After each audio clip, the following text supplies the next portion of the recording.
Even though earthquakes occur deep underneath the Earth's surface, they still cause massive amounts of damage when they strike. Hey, this lesson is all about earthquakes. So lots of the concepts introduced earlier in this unit are brought together when we're talking about earthquakes. So plate tectonics, seismic waves, and the model for the Earth's interior. We need to understand all of them to study earthquakes. And even though we don't have a lot of earthquakes in Alberta, Alberta was a land of earthquakes and volcanic activity in the late Mesozoic era when the Rocky Mountains were formed. The geological events that shaped Mesozoic Alberta are the topic of this upcoming lesson. Well, this lesson uses modern earthquakes to build a conceptual framework. This is what happened in Alberta in the Mesozoic era. We're going to use some examples from the Alaska earthquake of 1964, which is the second largest earthquake ever recorded, and it's close to home, and the underlying mechanism that triggered this earthquake is subduction, which is thought to be the process responsible for the folding mountains that formed on the western edge of North America in the Paleozoic era. So a crustal plate, and some of these we've talked about before, is a large piece of continental crust or oceanic crust that floats and slowly moves atop the asthenosphere. Plate tectonics is the theory that the lithosphere consists of crustal plates that slowly move across the Earth's mantle and intersect at plate boundaries.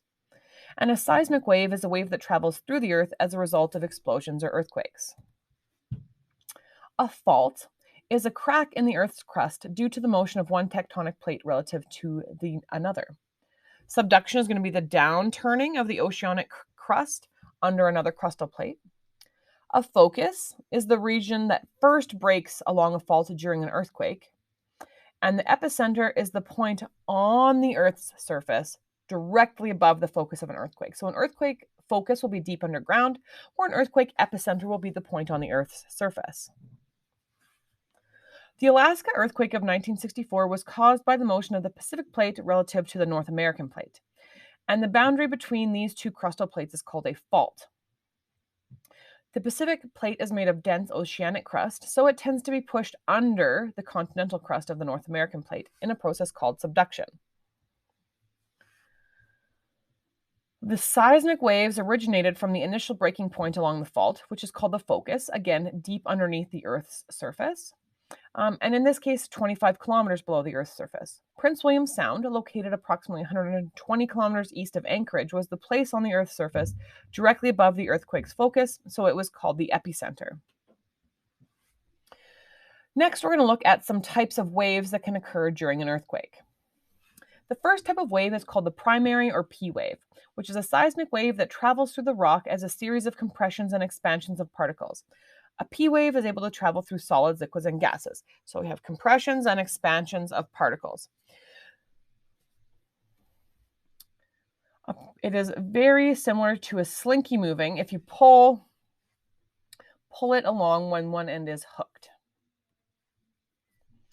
The secondary wave, or S wave, is a seismic wave that only travels through rocks as a series of crests and troughs.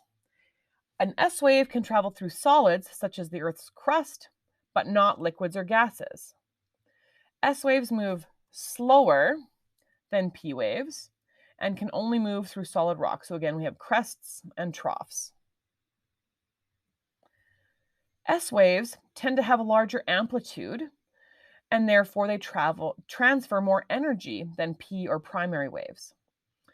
Amplitude is the maximum displacement from the rest position. So they go higher and lower in the S waves than the compression available in a P wave.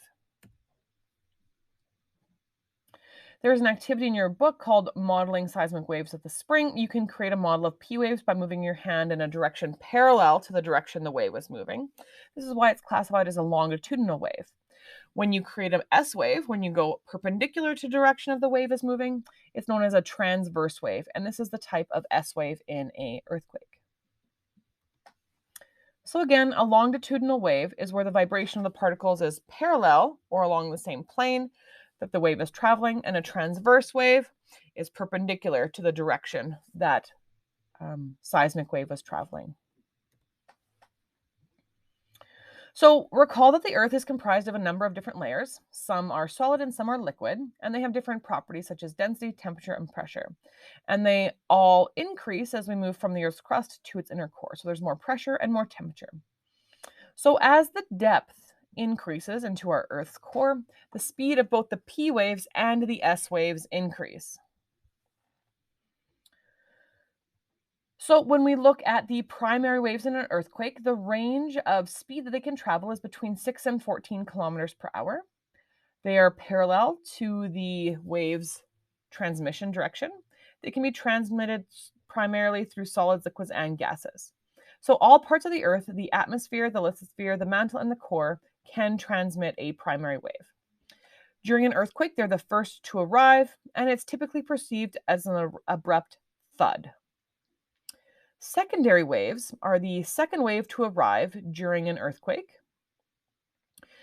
This movement is transverse, perpendicular to the direction the wave is traveling, so it's an up and down motion. And secondary waves travel at 3 to 8 kilometers an hour, so roughly half the speed as a primary wave. Because you can transmit secondary waves only through solids, this will only occur in the lithosphere and the mantle. And this causes the period of ground rolling during an earthquake, and it typically causes more damage than the P waves. Lastly, are surface waves in an earthquake. And these are a complicated combination of transverse and longitudinal vibrations that transmit mainly through solids. And we'll see these in the top layer of the Earth's crust in the upper lithosphere. They're the last waves to arrive, traveling at 1 to 6 kilometers per hour, and they're responsible for most of the ground shaking. And they cause the most damage because buildings can only withstand minimal shaking. In this diagram, 3 seismic waves labeled 1, 2, and 3 are identified. And it shows the distance traveled by these waves from the focus, which is again the location under the Earth's surface that a volcano or earthquake occurs at. These waves are all eventually detected and recorded by a seismograph 200 kilometers away from the epicenter. We're going to assume that all 3 waves travel 200 kilometers from the focus to the seismograph in the time of 20 seconds. So we're going to calculate the speed of waves 1, 2, and 3. And this is found on page 349 in your textbook. So wave 1, it traveled 200 kilometers an hour in 20 seconds. So we're going to find the velocity of wave 1. So we took our change in distance at 200 kilometers, our change in time at 20 seconds, and we found that wave 1 traveled at 10 kilometers an hour.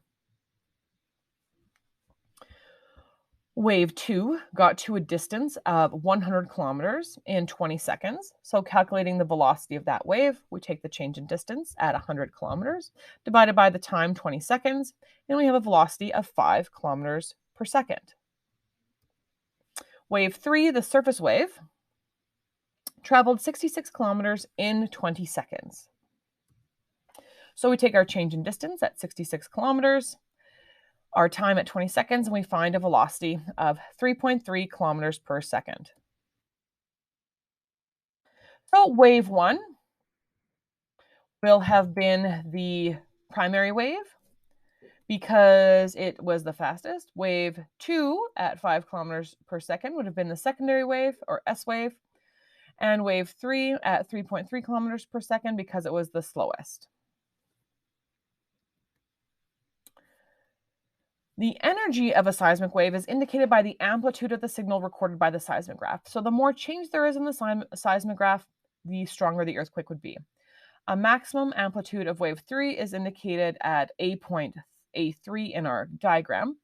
And the 2 reasons why wave 3 is more likely than waves 1 and 2 to cause damage buildings at the seismograph's location.